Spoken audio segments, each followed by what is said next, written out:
नमस्कार दोस्तों, स्वागत है आप सभी का आपके अपने channel be happy with Minesh के दत्त पर। हम बुक डिस्कस कर रहे हैं द साइकोलॉजी ऑफ मनी, जो कि लिखी गई है मॉर्गन हाउसल द्वारा। आज इस बुक का जो चैप्टर हम डिस्कस करने जा रहे हैं उसका नाम है man in the car paradox.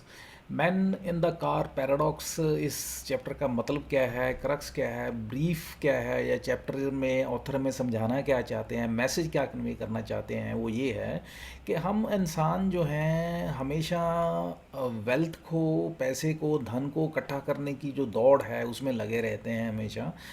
और इस दौड़ में हम क्यों लगे हुए हैं? इस दौड़ में इसलिए लगे हुए हैं कि लोगों की हम अप्रिसिएशन चाहते हैं। हम चाहते हैं कि लोग हमें, हमारे बारे में अच्छा बोलें, लोग हमें अप्रिशिएट करें, लोग हमें एडमायर करें, और लोगों के बीच में हम एक इम्पोर्टेंस जो है हम चाहते हैं, लोग हमें इम्पोर्टेंट फील करवाएं। तो कहते हैं ये जो हमारे अंदर फीलिंग है कि लोग हमें इम्पोर्टेंट समझें, एडमायर करें, और एक तरीके से जो एक one of the richest person बनने की, या एक तरीके से अलग आइडेंटिटी बनाने की समाज में एक हमारे अंदर होड़ लगी हुई है। तो कहते हैं ये अगर हम पैसा इकट्ठा करके, वेल्थ इकट्ठा करके अगर सोचते हैं कि ये हो जाएगी, तो कहते हैं ये आपकी बेवकूफ़ी है, ये ऐसा नहीं होता है और ये कभी नहीं हो सकता। और ये ऐसा क्यों नहीं हो सकता, और हम इस गलत फहमी में क्यों हैं और कैसे हैं, और इसको हमें डिटेल में ऑथर समझाते हैं कि इसके पीछे रियलिटी क्या है। और अगर आप रियल सेंस में एडमायरेशन, एप्रिसिएशन चाहते हैं लोगों की, तो उसके लिए आपको क्या करना होगा। और बताते हैं कि ये वेल्थ ये है आपको इस काम के, इस सो कॉल्ड आपकी एडमायरेशन, आपकी एप्रिसिएशन को कहते हैं हासिल करने में आपकी हेल्प नहीं करेगी। तो क्या हेल्प करेगी और कैसे प्राप्त कर सकते हैं, तो चलिए डिटेल में डिस्कस करते हैं। ऑथर बताते हैं कि ऑथर सेमिनार्स में अटेंड करते थे, बड़ी बड़ी पार्टियों में जाते थे, तो वहाँ पे देखते थे कि लोग जो हैं बड़ी बड़ी गाड़ियों में आते थे, रईस लोग आते थे, रोल्स रॉयस गाड़ियाँ, लैम्बोर्गिनी, मर्सिडीज़, फरारीज़, तो कहते हैं बहुत बड़ी बड़ी गाड़ियों में आते थे। और ये गाड़ियों में, इतनी बड़ी बड़ी गाड़ियों में आना, और महंगे लेविश लाइफस्टाइल, बढ़िया बढ़िया ज्वेलरी पहन के आना, महंगी महंगी घड़ियां पहनना, तो ये सब कुछ लोग करके आते थे। और इनके पीछे कारण क्या होता था, इनके पीछे वो कहना क्या चाहते थे, बताना क्या चाहते थे, इनके पीछे ह्यूमन साइकोलॉजी क्या होती थी। तो ऑथर बताते हैं कि इनके पीछे एक नॉर्मल ह्यूमन साइकोलॉजी ये होती है कि हर कोई चाहता है कि उसको एक इम्पोर्टेंस मिले। जब भी कोई सामने वाला उनको देखे, मिले, तो उनको एक इम्पोर्टेंस दे और उनको एक एप्रिसिएशन दे, उनकी एडमायरेशन करे। तो ये एक जो फीलिंग है हमारे अंदर एज ए ह्यूमन बीइंग, एक ह्यूमन साइकोलॉजी है कि हमें कोई इम्पोर्टेंस दे, एडमायर करे, अप्रिशिएट करे। तो इसकी वजह से हम चाहते हैं, हम कोशिश करते हैं, हम हर वो कोशिश करते हैं with respect to creating a lot of wealth. तो हम ये वेल्थ को जो है अलग अलग तरीके से रिप्रेजेंट करते हैं, वो चाहे वो गाड़ियों के फॉर्म में हो, चाहे बड़े बड़े बंगलों की फॉर्म में हो, चाहे वो महंगे कपड़े हों, या वॉचेस हों, या बड़ी बड़ी गाड़ियाँ हों। अलग अलग तरीक़ों से हम कहते हैं, हम रिप्रेजेंट करने की कोशिश करते हैं कि हम कितने वेल्दी हैं।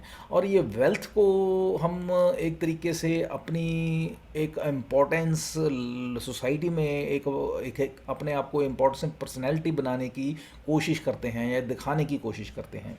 लेकिन यहाँ पे बताते हैं कि अनफॉर्चुनेटली एक यहाँ पे बहुत बड़ी जो एक हमारे लिए अनफॉर्चुनेट और शॉकिंग न्यूज़ वो ये है कि जैसे हम देखते हैं कि लोग बड़ी बड़ी गाड़ियों में आ रहे हैं, जा रहे हैं, और वो चाहते हैं कि दुनिया है, लोग उनको देखे, समझे, और उनको एक इम्पोर्टेंस फीलिंग दे। लेकिन कहते हैं अनफॉर्चुनेट और शॉकिंग बात क्या है कि लोग जो हैं, जो उनको देख रहे हैं, दुनिया जो उन ऐसे अमीर लोगों को देख रही है, वो देख के यहाँ पे क्या हो रहा है, ये हमारे लिए भी समझने वाली बात है, ध्यान से सुनने वाली बात है। वो ये है कि दुनिया ऐसे लोगों को जो बड़ी बड़ी गाड़ियों में घूम रहे हैं उनको देख के, कहते हैं वो गाड़ियों को देख रहे हैं, वो गाड़ी कौन चला रहा है, ड्राइवर कौन है, उनको नहीं देख रहे हैं, ये हमें समझने वाली बात है। और जो दुनिया है वो उन गाड़ियों को देख के क्या ज्यूम कर रही है, वो ज्यूम कर रही है उन गाड़ियों को देख के, अपने दिमाग में एक पिक्चर जनरेट कर रहे हैं कि काश हमारे पास भी ये गाड़ियाँ हों और उन गाड़ियों में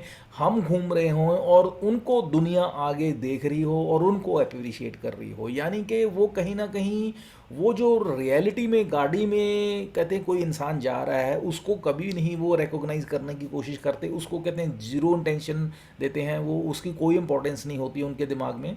उनके दिमाग में उस गाड़ी की कीमत होती है, उस वेल्थ की कीमत होती है, उस गाड़ी बंगलों की कीमत होती है, और वो अपने आप को वो चाहते हैं उस जगह में रखना और अपने आप को एक इम्पोर्टेंस फीलिंग दिलवाना चाहते हैं, दैट्स इट। तो ये एक सबसे बड़ी है, एक इस पूरे खेल में एक जो ट्रेजेडी होती है, एक बड़ी शॉकिंग हमारे लिए एक इन्फॉर्मेशन जो ऑथर बताते हैं कि ये हमारे सामने आती है।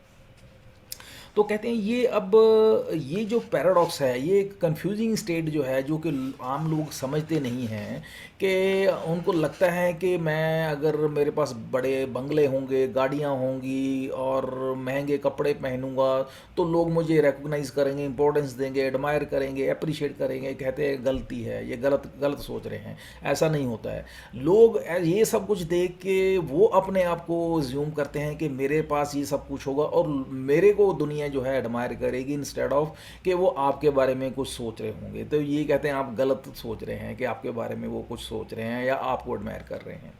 अब यहाँ पे ऑथर बात क्या करते हैं, कहते हैं कि अगर आप कहते हैं चाहते हैं कि लोग आपको एडमायर करें, अप्रिशिएट करें, तो कहते हैं अगर आप उसके लिए वेल्थ को आप एक बेंचमार्क मान के चलते हैं कि आपकी वेल्थ जो है आपको ये अप्रिसिएशन या एडमायरेशन आपको दिलाएगी, तो कहते हैं आप गलती पे हैं, बहुत बड़ी गलती कर रहे हैं। और ऑथर बताते हैं कि जब उनका बेटा पैदा हुआ था तब वो उन्होंने एक लेटर लिखा था बेटे के नाम पे। कहते हैं उन्होंने बेटे के नाम पे जो लेटर लिखा उसमें क्या लिखा, वो कहते हैं कि मैंने अपने बेटे को लिखा कि मुझे पता है कि तुम चाहते हो कि तुम्हारे पास बड़ी गाड़ियाँ हों, लेविश लाइफस्टाइल हो, बंगले हों, अच्छे कहते हैं तुम्हारे पास महंगे महंगे कपड़े हों, वॉचेस हों एंड ऑल दैट। लेकिन कहते हैं ये चीज़ें तुम चाहते हो, इसलिए चाहोगे लाइफ में कि तुम्हें लोग एडमायर करें, वो एडमायर करें, इंस्पायर करें, अप्रिशिएट करें। लेकिन कहते हैं अगर तुम ये सब चाहते हो, लोगों से एक्सपेक्ट करते हो कि वो तुम्हें तुम्हारे बारे में अच्छा सोचें, तुम्हें अप्रिशिएट करें, एडमायर करें due to your wealth, due to your standard of living, तो कहते हैं ये गलत पे तुम गलती पे होगे, तुम गलत सोच रहे होगे या तुम्हारा नज़रिया जो होगा वो गलत होगा। तुम्हें इस चीज़ को अंडरस्टैंड करना होगा लाइफ में। तो ऑथर ये खुद भी बताते हैं कि वो जब अलग अलग सेमिनार्स में जाते थे, पार्टी में जाते थे, लोग कहते हैं फरारी, लैम्बोर्गिनी, मर्सिडीज़ में से उतरते थे और देखते थे लोग, वो बड़े अपने आप को फील करते थे कि वो ये सोचते थे कि लोग दुनिया जो है उनको सोच के उनके बारे में बहुत उनको एडमायर कर रही होगी, अप्रिशिएट कर रही होगी। लेकिन अनफॉर्चुनेटली कहते हैं nobody bother about them, कि कोई भी उनके बारे में सोचता नहीं था, कोई भी उनको अप्रिशिएट नहीं करता था। They didn't even bother about them. लोग जो हैं उनके बारे में बॉदर भी नहीं करते थे कि कौन इंसान है, कौन नहीं है। बट डेफिनेटली वो जो वेल्थ थी उसको कहते हैं अपने आप कहते हैं उस पोजीशन पर रख के वो एक तरह से ख्याली पुलाव बनाने की कोशिश करते थे और अपने आप को एक उस तरीके से रिप्रेजेंट करने की कोशिश करते थे। तो ये यहाँ पे एक ऑथर बताते हैं कि ये एक बहुत बड़ा एक कॉन्सेप्ट जो है एक हमें समझना है, जो कि रियल सेंस में एक शिफ्ट है, जो कि हम इसको अंडरस्टैंड जल्दी जल्दी जल्दी करते नहीं हैं। तो अब यहाँ पे ऑथर बताते हैं कि इसका मतलब ये जितना ऑथर कहते हैं मैंने बताया वेल्थ के बारे में, इसका मतलब ये नहीं है कि मैं वेल्थ को, इसकी कीमत को नकार रहा हूँ या मैं ये कह के मैसेज नहीं कन्वे कर रहा हूँ कि आप वेल्थ इकट्ठी ना करें या वेल्थ को मैं डेप्रिशिएट कर रहा हूँ। कहते हैं नो, बट डेफिनेटली अगर आप लाइफ में चाहते हैं कि लोग आपको एडमायर करें, आपको अप्रिशिएट करें रियल सेंस में, तो कहते हैं वो वेल्थ आपकी उसमें कोई सपोर्ट नहीं कर सकती। अगर आप चाहते हैं अप्रिसिएशन, एडमायरेशन, लोग आपको प्यार करें, आपकी रिस्पेक्ट करें, तो उसके लिए क्या करना होगा। तो ये अब यहाँ पे ऑथर हमें रियल मैसेज देते हैं जो कि हमें ध्यान से सुनना चाहिए, समझना चाहिए। तो उसके लिए हमें क्या करना होगा, तो उसके लिए हमें ह्यूमैलिटी दिखानी होगी। हमें कहते हैं अपना कहते हैं सो कॉल्ड काइंडनेस दिखानी होगी, लोगों के प्रति एक प्यार दिखाना होगा, और हम्बलनेस दिखानी होगी, एम्पथी दिखानी होगी, सो कॉल्ड कंपैशन दिखाना होगा, रिस्पेक्ट दिखानी होगी, वार्मथ दिखानी होगी। जब हम लोगों के प्रति इस तरीके से बिहेव करेंगे तो कहते हैं डेफिनेटली हम लोगों से in revert of that, in lieu of that, हम एप्रिसिएशन, एडमायरेशन, प्यार, मोहब्बत, ये सब कुछ हम प्राप्त कर सकते हैं। तो ये ओवरऑल इस चैप्टर का कहते हैं मैसेज जो ऑथर हमें कन्वे करते हैं कि अगर हम लाइफ में लोगों से प्यार चाहते हैं, एडमायरेशन चाहते हैं, अप्रिसिएशन चाहते हैं, तो वेल्थ हमारी उसमें कोई मदद नहीं करेगी। डेफिनेटली अगर हम लोगों को प्यार करेंगे, उनको वार्मथ देंगे, कंपैशन देंगे, एम्पथी उनके साथ जहाँ कहते हैं उनको उनके साथ पेश आएंगे एम्पथी के साथ, तो कहते हैं definitely in lieu of that आपको वो सारी चीज़ें आपको रिवर्ट मिलेंगी। सो बड़ा क्लियर मैसेज ऑथर हमें इस चैप्टर में कन्वे करते हैं कि वेल्थ हमारे लिए कैसे इम्पॉर्टेंट है और वेल्थ हमारे लिए क्या कर सकती है, क्या नहीं कर सकती है, तो हमें इस चीज़ की बिल्कुल क्लैरिटी होनी चाहिए। So this is whole about this chapter man in the car paradox. Next video में जो हम चैप्टर डिस्कस करेंगे उसका नाम है wealth is what you don't see. तब तक के लिए आज्ञा दीजिए। Have a nice day. Thank you. Bye.